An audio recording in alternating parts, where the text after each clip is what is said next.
Welcome students. हमारा previous lecture में बात चल रही थी कि किस तरह से हम रेडिएशंस को डिटेक्ट करेंगे, तो इस तरह से वो वर्क कर रहा था। इस चीज के बारे में हमने पढ़ लिया था।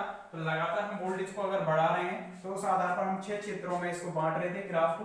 वहां पर जो भी धारा प्रवाहित हो रही थी, इसको नाम दे रहे थे हम, कौन सी धारा? आयनन धारा। ठीक है, आयनन धारा नाम दे रहे थे। और यहाँ पर वोल्ट था। इनके बीच में अगर हम ग्राफ खींचें तो लगातार जो ग्राफ का मान है इस तरह से वो बढ़ता हुआ जाएगा। तो इस ग्राफ को बनाओ, हेडिंग डाल देना सिद्धांत। ये कंप्लीट हो गया था। इसके बाद हेडिंग डाल देना सिद्धांत, और सिद्धांत में इस चित्र को बनाओ, ग्राफ को, और 6 क्षेत्रों के जो नाम है उनको साइड में लिख देना। इनको पुनर्योजन क्षेत्र, आयनन कोष्ठ क्षेत्र, आनुपातिक क्षेत्र, सीमित आनुपातिक क्षेत्र, गाइगर मूलर क्षेत्र, अवृत विसर्जन क्षेत्र। सभी समझा दिए थे प्रीवियस लेक्चर में, लिखना है केवल।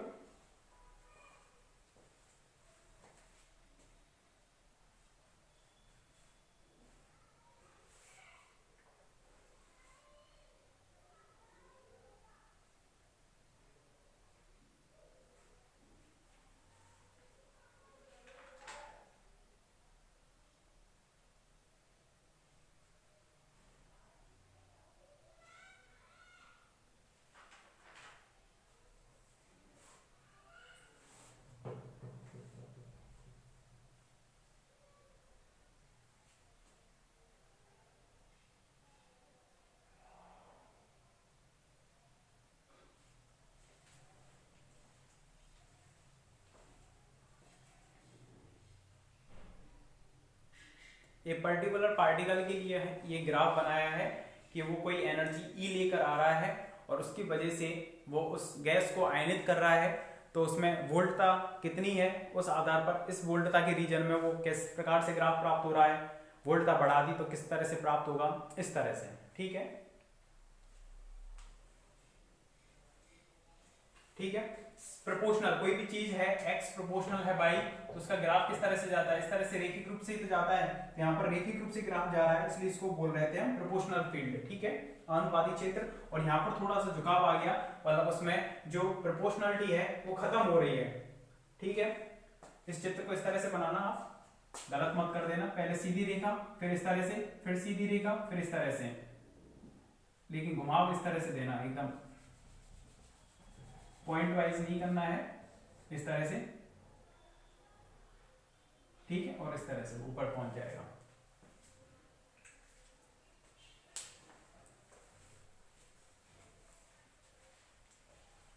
छह क्षेत्रों के नाम लिखने के बाद इसमें लिखना, जब कोई आवेशित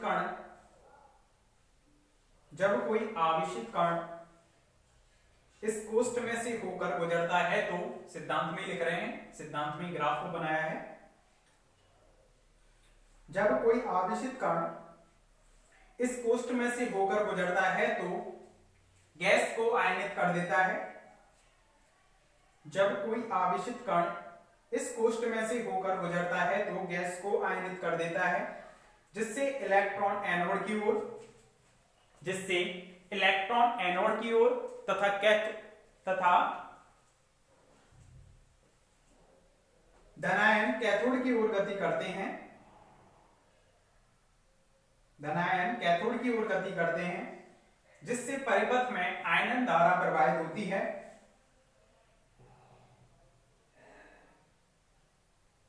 आयनन धारा प्रवाहित होती है। अतः इस धारा का मापन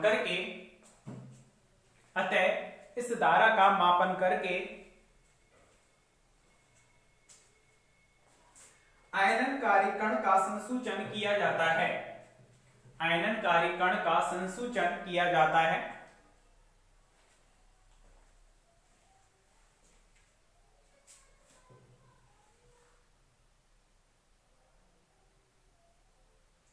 नेक्स्ट लाइन से लिखना, यदि आयनन धारा I एवं आरोपित वोल्टता के मध्य, यदि आयनन धारा I व आरोपित वोल्टता के मध्य ग्राफ खींचा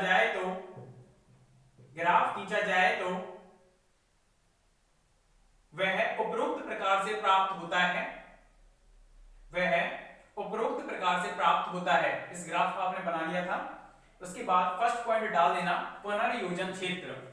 पुनर्योजन क्षेत्र 0 लेस देन V1। तो इसमें होगा क्या, आयननकारी कण आएगा, आयन तो बनाएगा लेकिन वो इतनी एनर्जी नहीं रख रहा है वोल्टता वहां पर कि उसकी वजह से जो उन पार्टिकल को एनर्जी मिल रही है वो एक दूसरे को खींच पाए, तो वो आपस में दोबारा से जुड़ जाएंगे। जो भी आयन बने हैं आर्गन और इलेक्ट्रॉन आपस में जुड़कर पुनः परमाणु बना लेंगे, इसलिए इस क्षेत्र को बोल रहे हैं पुनर्योजन क्षेत्र। मतलब पुनर्योजन क्षेत्र में एक तरह से आयनन धारा का मान बहुत ही अल्प प्राप्त होता है या नेग्लिजिबल, कि मान के चलो 10 आयन बनाए, एक आयन तो पहुंच गया वहां पर एनोड और कैथोड पर, 9 आयन नहीं पहुंचे, 9 आयन नहीं पहुंचे, तो यहां पर जो धारा है वो बहुत ही अल्प मान की होगी। पुनर्योजन क्षेत्र 0 लेस देन V1। इसमें देखें, जब आरोपित वोल्टता का मान बहुत कम होता है, जब आरोपित वोल्टता का मान बहुत कम होता है, तब आयननकारी कण के प्रवेश करने से, तब आयननकारी कण के प्रवेश करने से बनने वाले आयन युग्म पुनः संयोजित हो जाते हैं, पुनः संयोजित हो जाते हैं एवं आयनन धारा का मान इस क्षेत्र में, एवं आयनन धारा का मान इस क्षेत्र में बहुत कम होता है, एवं आयनन धारा का मान इस क्षेत्र में बहुत कम होता है। सेकंड पॉइंट लिखना आयनन कोष्ठ क्षेत्र, सेकंड पॉइंट डालकर आयनन कोष्ठ क्षेत्र ब्रैकेट में लिख देना V1 less than V less than V2, यानी वोल्टता है V1 से V2 के मध्य में है। लिखे, जब आरोपित वोल्टता V1 less than V less than V2 होती है, तब उस स्थिति में उत्पन्न धनायन एवं इलेक्ट्रॉन, तब उस स्थिति में उत्पन्न धनायन एवं इलेक्ट्रॉन पुनर्योजित नहीं हो पाते हैं, धनायन एवं इलेक्ट्रॉन पुनर्योजित नहीं हो पाते हैं।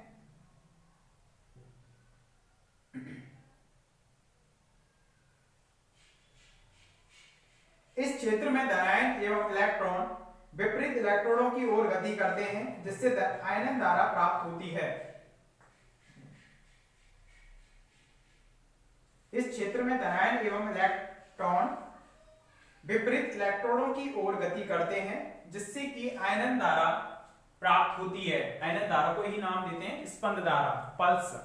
पल्स किस तरह से चलती हैं, जैसे हार्ट बीट का आपने देखा होगा, कभी भी इस तरह से चलती हैं, अप डाउन होकर इस तरह से।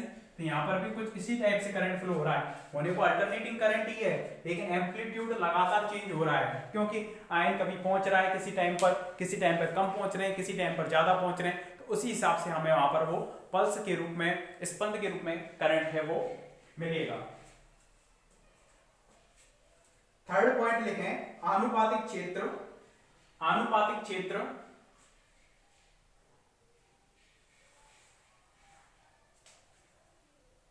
और ब्रैकेट में लिख देना आनुपातिक क्षेत्र कौन कौन से के बीच में होगा, V2 less than V less than V3, V2 less than V less than V3।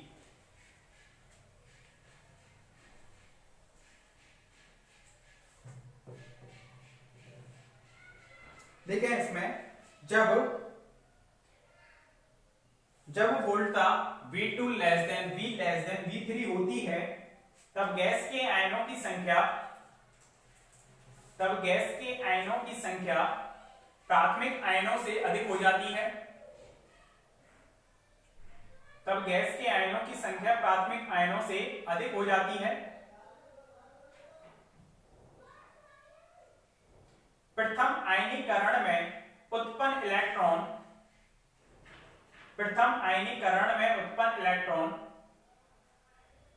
त्वरित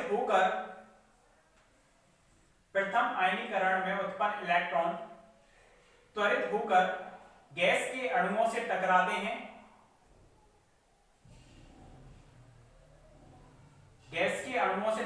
हैं। एवं नए आयनन युग्मों का एवं नए आयन युग्मों का निर्माण करते हैं, जिन्हें द्वितीयक आयन कहते हैं,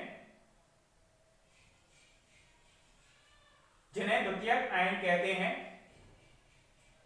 इस क्षेत्र में आयनन धारा, इस क्षेत्र में आयनन धारा ब्रैकेट में लिख देना, स्पंद धारा का मान प्राथमिक आयनों द्वारा खोई गई ऊर्जा के समानुपाती होता है।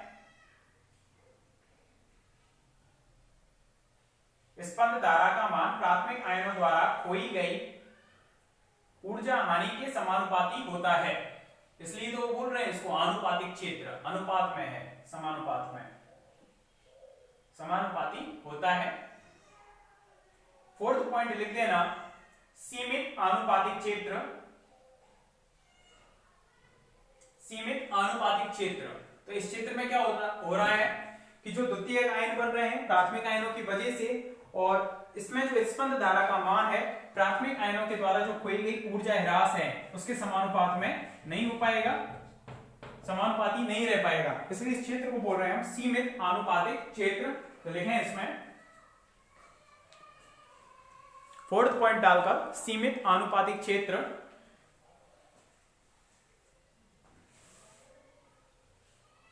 यदि आरोपित वोल्टता, ब्रैकेट में ये लिख देना, सीमित आनुपातिक क्षेत्र के V3 less than V less than V4, ठीक है, V3 less than V less than V4।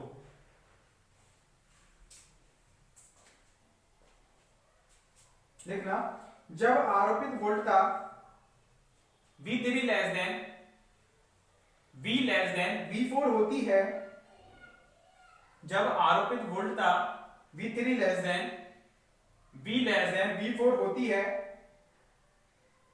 तब स्पंद धारा का मान, तब स्पंद धारा का मान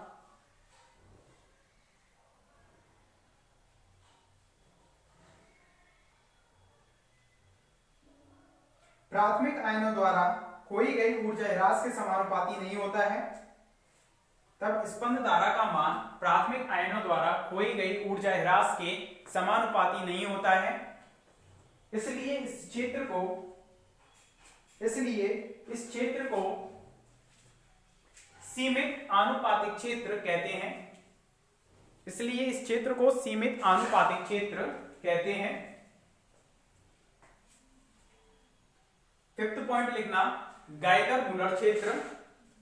फिफ्थ पॉइंट में गाइगर मूलर क्षेत्र, ब्रैकेट में लिख देना V4 less than V less than V5, V4 less than V less than V5।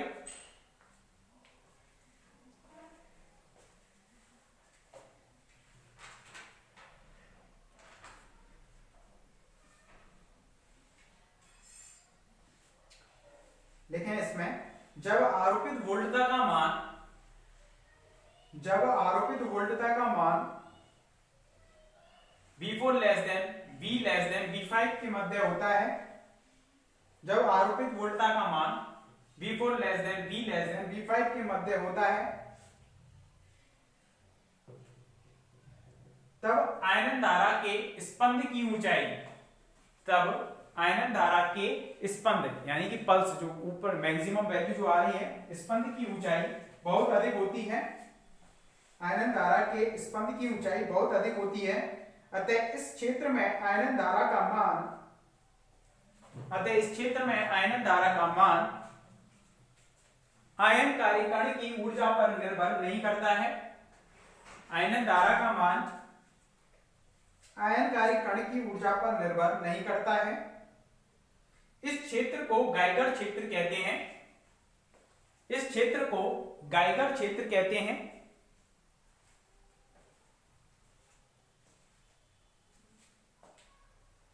तथा इस क्षेत्र में कार्य करने वाले संसूचक को, तथा इस क्षेत्र में कार्य करने वाले संसूचक को गाइगर मूलर गणित्र कहते हैं, तथा इस क्षेत्र में कार्य करने वाले संसूचक को गाइगर मूलर संसूचक कहते हैं।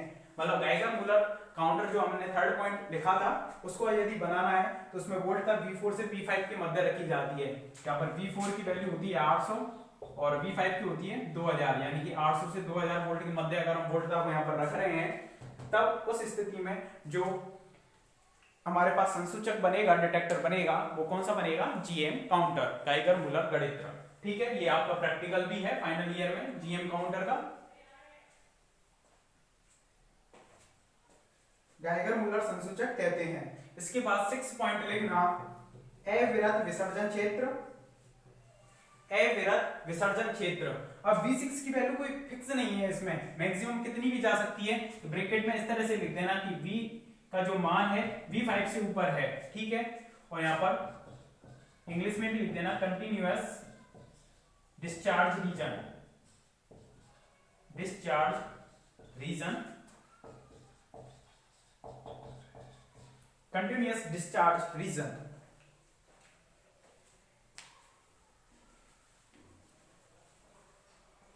और लिखें इसमें, यदि आरोपित वोल्टता का मान, यदि आरोपित वोल्टता का मान V ग्रेटर देन V5 होता है, तो यदि आरोपित वोल्टता का मान V ग्रेटर देन V5 होता है, तो इस क्षेत्र में आयनों की संख्या बहुत अधिक हो जाती है। तो इस क्षेत्र में आयनों की संख्या बहुत अधिक हो जाती है, जिससे आयन धारा का मान, जिससे आयनन धारा का मान अविरत, जिससे आयनन धारा का मान अविरत, ब्रैकेट में लिख देना सतत रूप से बढ़ता है। इस क्षेत्र को संसूचन के लिए उपयोग में लिया नहीं जाता, उपयोग में नहीं लिया जाता। इस क्षेत्र को संसूचन के लिए उपयोग में नहीं लिया जाता। ठीक है, अब तीनों हैं जो आयनन कोष्ठ, आनुपातिक गणित्र और GM काउंटर, इनको पढ़ना है। ये मेन चीज रही आपकी कि किस तरह से वो वर्क कर रहा है। तो आयनन कोष्ठ के लिए हम यहां से यहां तक के बीच में वोल्ट लगाएंगे, आनुपातिक के लिए यहां से यहां तक के लिए, और GM काउंटर 3 रीजन के लिए, हमें सेकंड के लिए, थर्ड के लिए और फिफ्थ के लिए, इन तीनों रीजन के लिए 3 गणित्र पढ़ने हैं। तो फर्स्ट का नाम है आयनन कोष्ठ, उसको डाल दो हेडिंग आयनन कोष्ठ।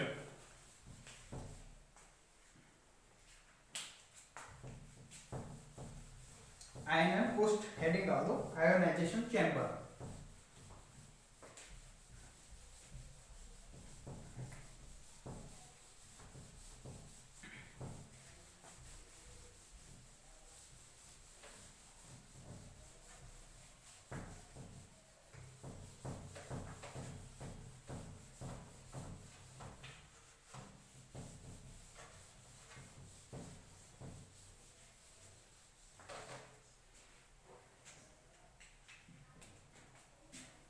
फर्स्ट डाल देना आयनन कोष्ठ, आयोनाइजेशन चैम्बर, और इसमें आयोनाइजेशन चैम्बर में फर्स्ट हेडिंग है चित्र, इसका चित्र, फिर बनावट, फिर सिद्धांत और फिर इसकी क्रियाविधि। इस तरह से देखेंगे उसमें।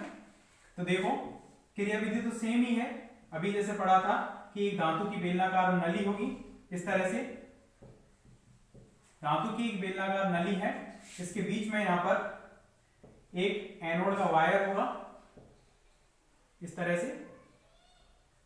ठीक है, और ये धातु की बेलनाकार नली है।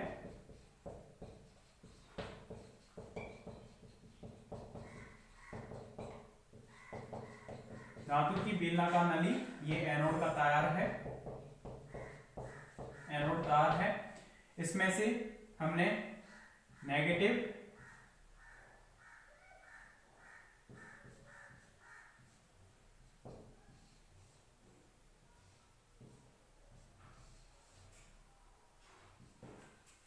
कैपेसिटर है C, यहां पर रेजिस्टेंस है R, और यहां पर हम आउटपुट वोल्टेज को प्राप्त करेंगे, जिसके आधार पर हम उसका डिटेक्शन करेंगे, संसूचन करेंगे। पहले की तरह है, एक धातु की बेलनाकार नली है, एनोड का वायर है, इसको पॉजिटिव से जोड़ा इसलिए एनोड बोल रहे हैं। बेलनाकार जो नली है धातु की, मेटल की बनी हुई है, इसको नेगेटिव से जोड़ दिया, और कोई भी आयननकारी कण है वो इस तरह से प्रवेश कर रहा है इसमें।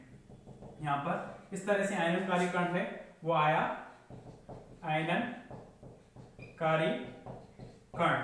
ठीक है, इस तरह से गति करता हुआ आ रहा है, जो कि एनोड वायर से कितनी दूरी पर है, x0 दूरी पर है। कितनी दूरी पर, x0 दूरी पर है। और इस बेलन की जो त्रिज्या है वो d है, इस बेलन की त्रिज्या है स्मॉल d है। बनाए इसको चित्र को।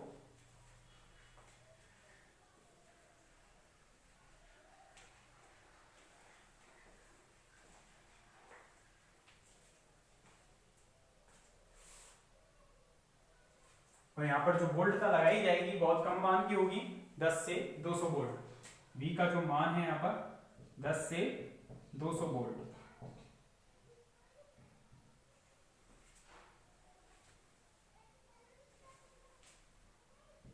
एनोड वायर से कितनी दूरी बनाते हुए आ रहा है, वो x0 दूरी बनाते हुए वो कण उसमें एंटर कर रहा है। इस तरह से इसमें मान रहे हैं हम आयनन कोष्ठ के लिए। चित्र सेम है पहले जैसा ही।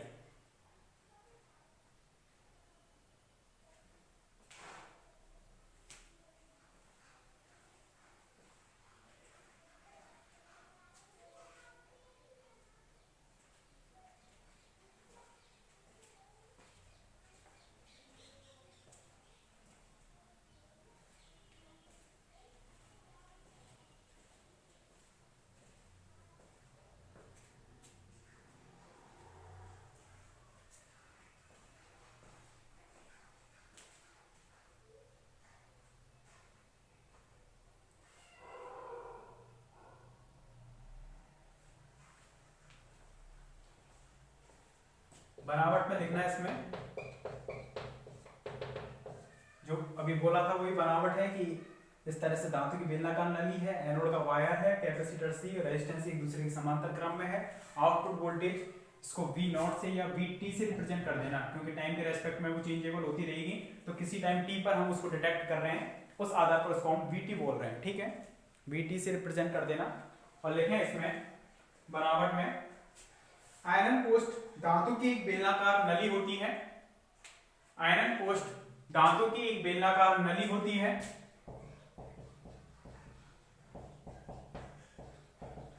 और इसमें जो माध्यम भरा होगा, गैस भरी होगी Rn-CH4 या Rn-CO2। ठीक है,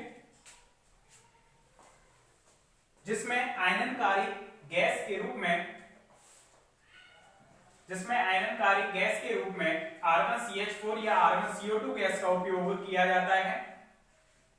Rn-CH4 या Rn-CO2 गैस का उपयोग किया जाता है तथा बेलन के अनुदिश एक धातु का तार होता है, एवं बेलन के अनुदिश धातु का एक तार होता है जो कि एनोड का कार्य करता है, एवं धातु की बेलनाकार नली कैथोड का कार्य करती है। एनोड व कैथोड के मध्य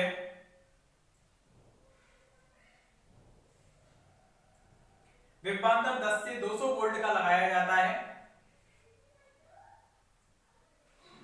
तथा निर्गम सिरे पर एक